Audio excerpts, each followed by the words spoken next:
సమ్మక్క సారక్క జాతర ఇవాళ మొదలవుతుంది.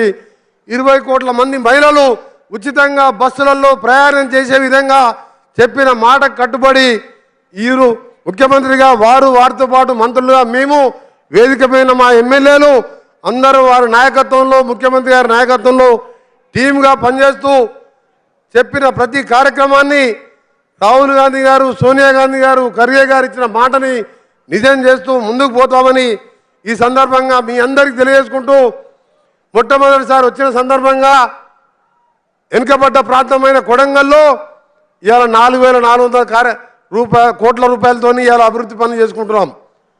మీరందరూ కూడా ఒకసారి ఆలోచించాలి.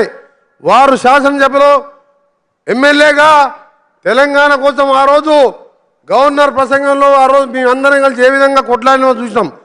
తెలంగాణ వచ్చిన తర్వాత ప్రతిపక్ష ఎమ్మెల్యే అయినంత మాత్రాన ఇవాళ కొడంగల్ 10 ఏళ్లలో ఎట్లుందో అదే విధంగా ఉన్నది.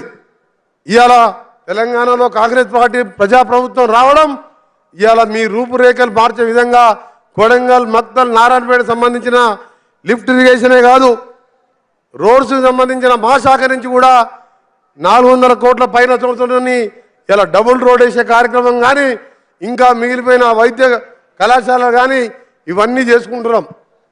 మన దురదృష్టం ఏంటంటే 10 సంవత్సరాలు తెలంగాణ ఇచ్చిన కాంగ్రెస్ పార్టీ ఇవాళ గజ్వేల్, సిరిసిల్ల, సిద్దిపేటకే అభివృద్ధిగా నోచుకుంది తప్ప ముఖ్యంగా మహబూబ్నగర్ లాంటి వెనుకబడ్డ జిల్లా, నల్గొండ జిల్లా ఫ్లోరైడు ముట్టుకుంటే భయం, నీళ్లు తాగాలంటే భయం, అలాంటి జిల్లాని పక్కన పెట్టిండు. కానీ మన ముఖ్యమంత్రి గారు వచ్చిన మొదటి రోజుకెళ్ళి మూసి అనుకుంటా ఎక్కడ మాట్లాడినా దాన్ని ప్రక్షాళన చేయాలి.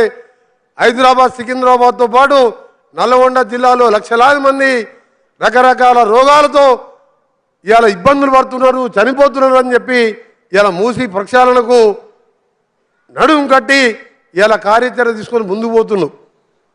అందుకనే కేసీఆర్ గారిని అడుగుతున్నాడు. ఇవాళ 6 లక్షల కోట్లు అప్పు చేసి కమిషన్లు వచ్చే కాళేశ్వరం కట్టి 3 ఏళ్ళకే ఇవాళ మేడిగడ్డ బ్యారేజ్ కట్టి లక్షల కోట్లు సంపాదించడం తప్ప ఎప్పుడన్నా మూసి మీద ఆలోచించడమా? ఒక్కసారి కేసీఆర్, హరీష్, కేటీఆర్ ఆలోచించుకోవాలి. సిగ్గు లేకుండా రేపటికెళ్ళి మొదలు పెడతారంట పోరుపాట అంట. కృష్ణా వాటర్ గురించి పోరుపాట మొదలు పెడతారంట. ఇవాళ కృష్ణానది నీళ్ళు ఎవరు రాసిచ్చింది? మీరు జగన్మోహన్ రెడ్డితో కుంభక్కయ్య రాసిచ్చింది ఎవరు? ఇవన్నీ కూడా టీవీలో చూసిను. ఇవాళ రేవంత్ రెడ్డి గారు మన గౌరవ ముఖ్యమంత్రి గారిని ఎదుర్కోలేక బొక్కలింగని అని చెప్పి నాటకాలు ఆడి అసెంబ్లీ ఇంట్లో కూర్చున్నాడు తప్ప అసెంబ్లీకి వచ్చే ధైర్యం చేయలే.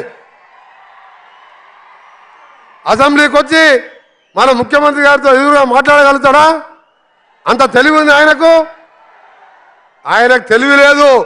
ఆయన చెప్పుకుంటే ఆయనే నేనే చీఫ్ ఇంజనీర్ని, నేనే ముఖ్యమంత్రిని, ప్రపంచంలో అద్భుతం సృష్టిస్తా అంటే అది 3 ఏళ్ళకే కుప్పకూలిపోయింది.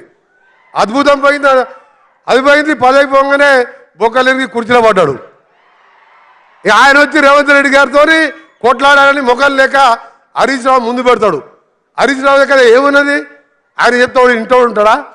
ఈయన పైసలు వర్కులు ఇస్తే ఆయన దగ్గర కమిషన్ తీసుకొచ్చి ఈయనకు అప్పచెప్పాలి. ఆయన మరి ఆయనతో మాట్లాడాలి. అందుకనే సోదరులారా, మన కేటీఆర్ గారు కూడా గతంలో ఒక మాట అన్నాడు. రేవంత్ రెడ్డి గారు మా కేసీఆర్ కాలి గోటికి సరిపోరంటే తెల్లారి నేను ఒక మాట అన్నా. కేసీఆర్ గారు కాంగ్రెస్, టీడీపీ పుణ్యవాణి మంత్రి, డిప్యూటీ స్పీకర్ అయితే నువ్వు బటాబటి 80 ఓట్లతో ఎమ్మెల్యేగా అయినావు. మా జడ్చర్లకి వెళ్ళి మన మిడ్జిల్కి వెళ్ళి ఇండిపెండెంట్ జడ్పీటీసీగా, ఇండిపెండెంట్ ఎమ్మెల్సీగా, ఎమ్మెల్యేగా ఈరోజు సొంతంగా ముఖ్యమంత్రి అయినరు. నీ కుటుంబం మొత్తం కూడా ఇవాళ మా రేవంత్ రెడ్డి, మా ముఖ్యమంత్రి గారి ఎడమ గారి గోటికి కూడా సరిపోరని ఒక మాట చెప్పిన. అందుకే